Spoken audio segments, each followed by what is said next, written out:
Assalamualaikum warahmatullahi taala wabarakatuh. Selamat datang ke Pak Salam Studio. Terima kasih kerana menonton video dari Pak Salam Studio.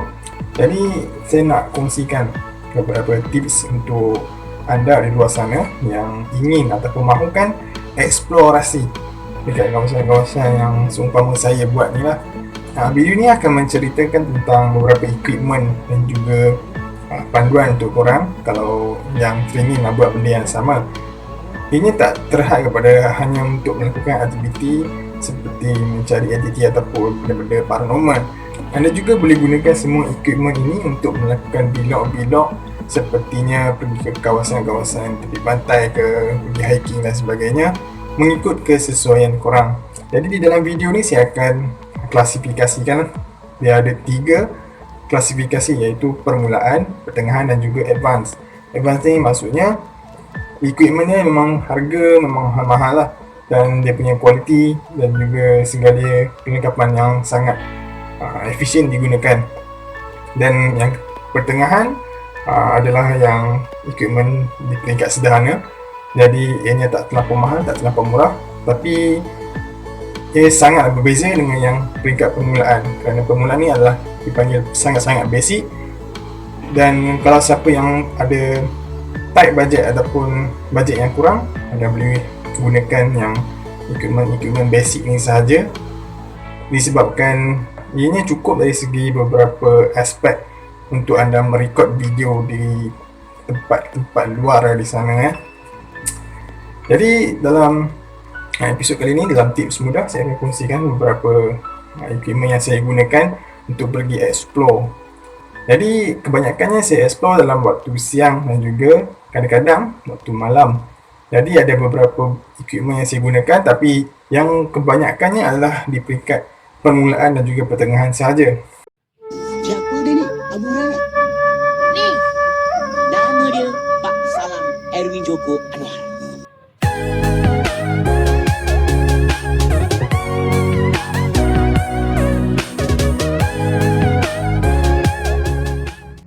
Yang pertama, untuk merekod video anda perlukan kamera. Jadi saya menggunakan telefon bimbit punya kamera. Jadi kamera telefon bimbit dia banyak variasi lah mengikut telefon bimbit mana yang anda gunakan. Jadi kalau di peringkat permulaan ni, anda boleh menggunakan telefon bimbit saja untuk merekod video. Cumanya anda kena ingat dari segi memori di dalam telefon bimbit korang, kerana bila anda merekod video, dia menggunakan memori yang sangat banyak. Jadi anda kena sediakan sama ada SD card ataupun memori internal telefon bimbit itu dengan besar dan juga banyak lah. Itu di peringkat permulaan, basic.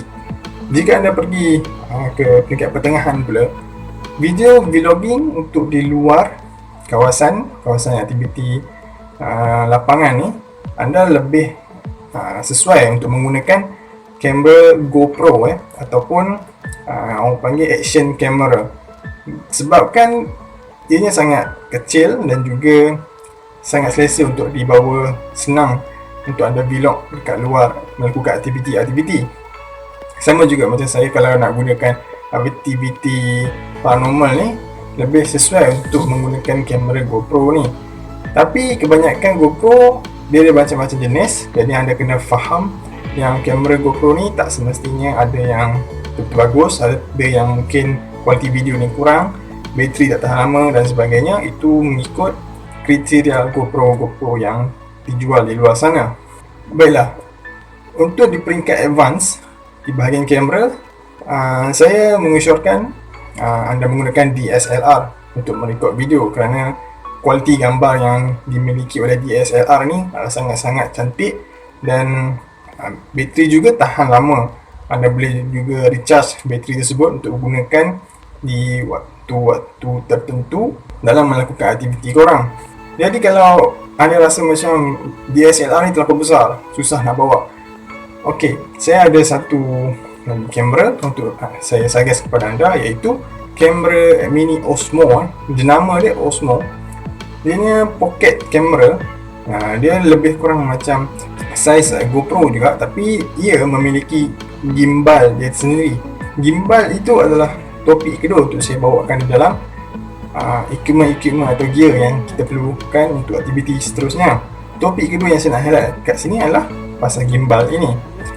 Jadi gimbal adalah merupakan alat ataupun mekanisme untuk menstabilkan sewaktu anda merekod video, supaya bila anda bergerak, anda tidak dapat video recording yang sengit-sengit dan tak stabil lah waktu dia punya sewaktu rakaman tersebut. Jadi gimbal ni ada macam-macam kategori gimbal. Jadi kalau untuk peringkat permulaan, saya tak sarankan anda menggunakan gimbal. Cukup sekadar telefon bimbit yang mempunyai feature ataupun stabilizer. Kebanyakan telefon yang canggih-canggih, dia menggunakan satu sensor yang terbina di dalam kamera dia. Kalau contoh handphone saya ni, dia ada Sony IMX, saya tak ingat number siri dia. Sony IMX ni dia bertindak khas untuk menstabilkan pergerakan sewaktu kita merakam video. Jadi tak nampaklah video tu terhuyung-hayang.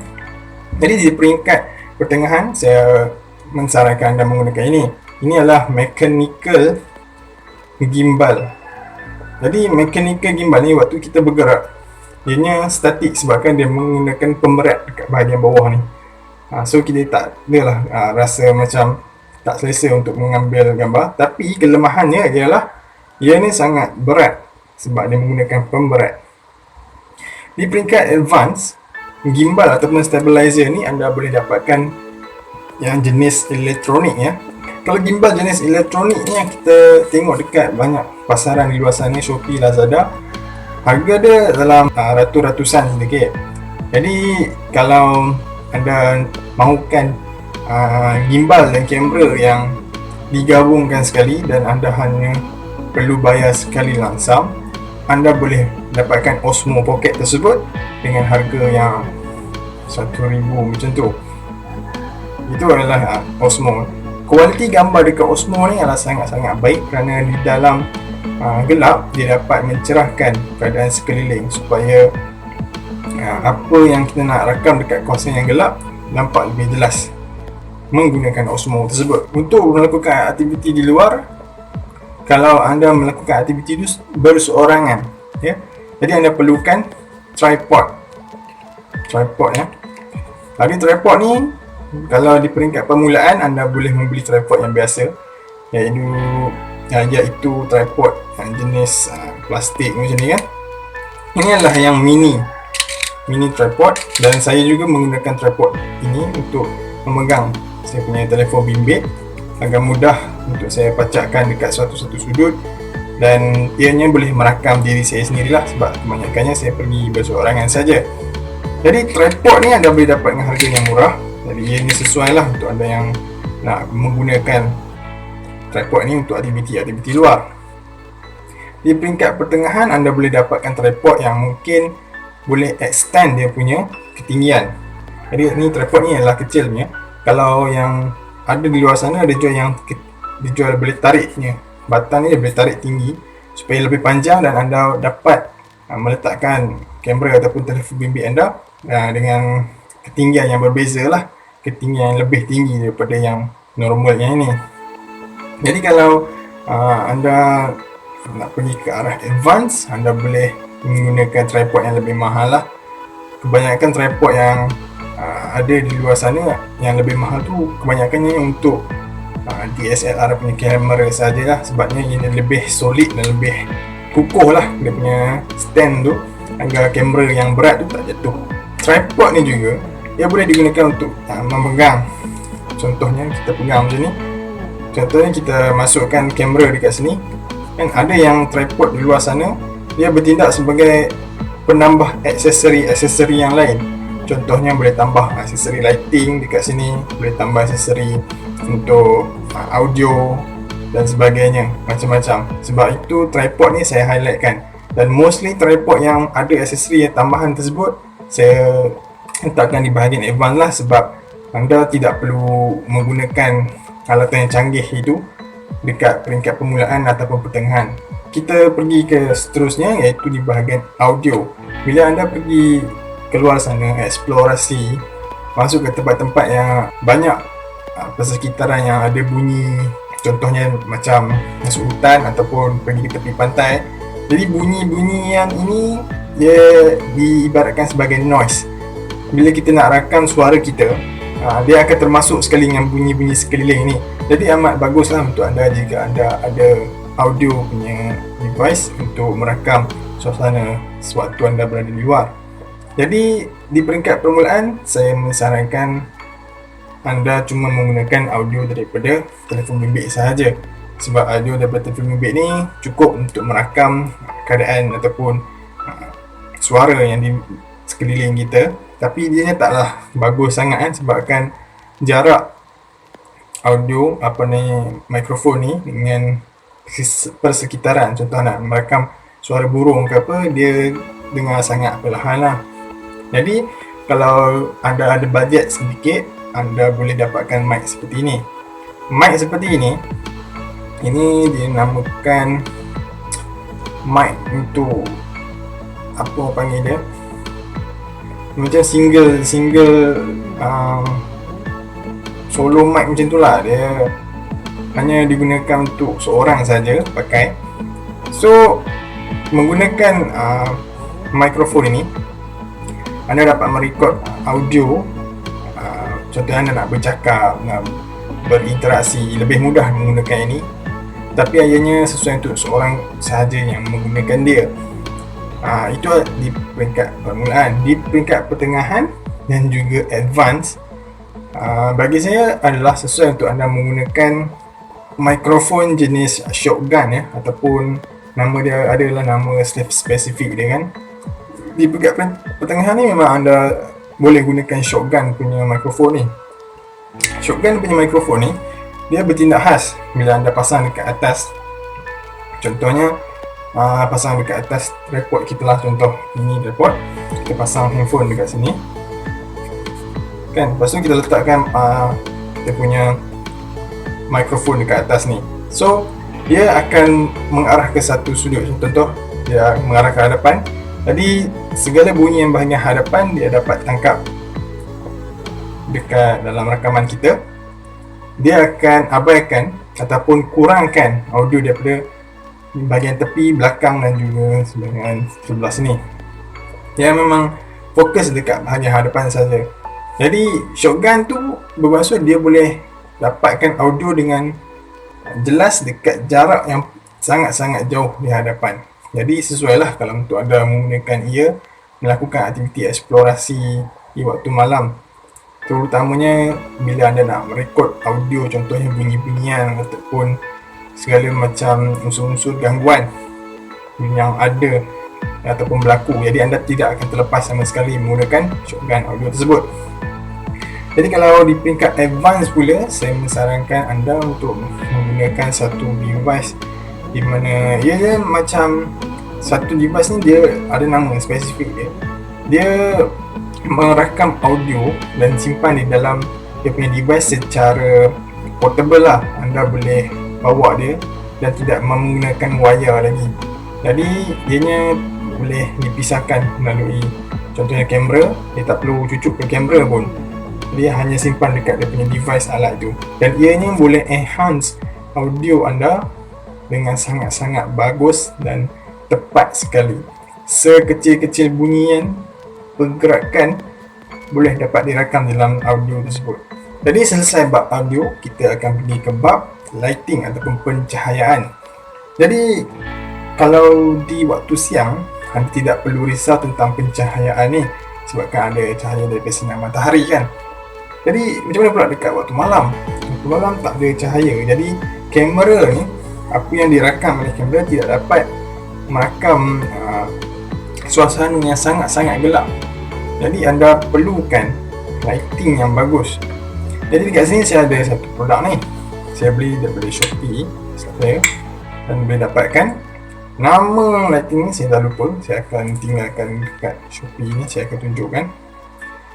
Okey, ini adalah torchlight yang ianya sangat-sangat terang kalau anda boleh tengok. Jadi ianya sangat memadai dekat peringkat permulaan, pertengahan dan juga advance. Semua boleh pakai sebabkan harganya yang agak murah. Kualiti pencahayaan yang dia beri sangat-sangatlah bagus dan efisien sekali. Jadi dalam video anda boleh rakam dengan cahaya yang sangat-sangat cukup. Walaupun dia tak secerah macam cahaya matahari lah, tapi ianya cukup lah untuk merakam dekat beberapa sudut, dekat angle yang sesuai. Jadi kalau anda susah untuk pegang, contohnya nak pegang ni kan, anda tak selesa dengan memegang torchlight dengan cara macam ni, anda boleh gunakan jenis yang ni. Ini dipanggil headlight. Maksudnya dia boleh attach dekat kepala kita. Anda boleh pakai dia macam tu kan, boleh pakai dia, so dia punya cahaya ni boleh tahan, boleh agak terang juga. Dan ini ada dua mode. Ini mode sebenarnya ini untuk race yang dekat, jarak yang dekat, dan satu lagi ni adalah jarak yang jauh. Jadi anda tidak perlulah pegang lagi headlight anda cuma pakai je dekat kepala, dan anda boleh menggunakan dari segi kepala lah, gerakan kepala anda untuk menyuluh dekat kawasan-kawasan yang anda rasa anda contoh nak berjalan ke nak bergerak lebih senang, lebih mudah. Tak perlulah anda pegang kiri kanan, sebab tangan kanan nak pegang handphone, tangan kiri pula nak pegang torchlight ni kan. Jadi itu dekat peringkat permulaan lah. Ini dekat peringkat permulaan. Kalau dekat peringkat tengah pula macam mana? Anda boleh dapatkan satu LED light. Dia ada macam-macam jenis. Contoh yang saya tunjukkan ialah jenama Ulanzi. Sini dia menggunakan rechargeable punya LED light, dan dia punya cahaya tu adalah sangat terang, tapi saiz dia taklah sebesar mana. Ada spesifik saiz saja, mungkin dekat saiz handphone ini kan. Jadi kalau dekat peringkat advance pula, anda boleh dapatkan sama juga LED light tapi dengan saiz yang lebih besar, dan harga dia juga adalah lebih mahal lah berbanding yang saya tunjukkan ini. Kemudian siap dari segi macam-macam. Kita ada kamera, kita ada audio, kita ada lighting, ada juga gimbal. Kemudian ada juga perlu bateri tambahan. This one is a Penang power bank. Power bank ni digunakan khas untuk telefon bimbit lah, dan juga anda boleh gunakan dia juga untuk device macam GoPro ke, untuk yang lain-lain yang lebih kecil lah. Tapi kalau main dengan DSLR semua, anda tidak boleh menggunakan power bank ini. Ini taklah sesuai. Jadi macam mana anda nak cope di peringkat advance nanti? Peringkat advance tu anda kena ada sekurang-kurangnya 1 atau 2 bateri spare untuk kamera tersebut, supaya terjadi apa-apa senang lah kan, apa-apa berlaku. Okey, kemudian saya ada jenis ini. Apa nama dia ni? Saya pun tak tahu nama dia apa. Ini dia menggunakan bahan yang elastik ya. Dia rubber. Jadi kegunaan dia, saya selalu menggunakan tripod ni. Saya attach telefon bimbit saya, dan kegunaan dia untuk pegang handphone kita, supaya handphone kita ni tak jatuh lah. Ini sesuai digunakan untuk di peringkat permulaan kita. Ini lebih kepada safety precaution lah. Tak naklah handphone kita terjatuh, sebab bila kita menggunakan tripod jenis kapit macam ni, dia tak ada safety. Bila masa je anda punya telefon boleh jatuh macam tu. Kalau kamera macam GoPro dan juga Osmo, DSLR tak perlu menggunakan benda ni sebab dia orang, ataupun kamera-kamera jenis macam tu dah ada skru skru yang boleh di-attach kepada tripod sendiri. Jadi itu memang takkan jatuh lah. Apa lagi gadget-gadget lain yang ada? Okey, saya ada juga jenis yang ni. Sebab tu eksplorasi, saya selalunya naik motosikal, guna kenderaan motosikal kan. Jadi untuk merakamkan suasana sewaktu saya menaiki motosikal melakukan eksplorasi, saya menggunakan alat ini. Ini juga jatuh dalam kategori tripod. Ianya digunakan untuk memegang telefon bimbit, tapi bukan sama jenis macam ni. Ini kita boleh stand dia atas tanah, contohnya permukaan rata. Yang ini pula kita gunakan dia untuk kepit di bahagian leher macam ni. So kamera anda dia akan letakkan kat bahagian sini, kemudian dia akan merakamkan apa jua yang kita buat lah.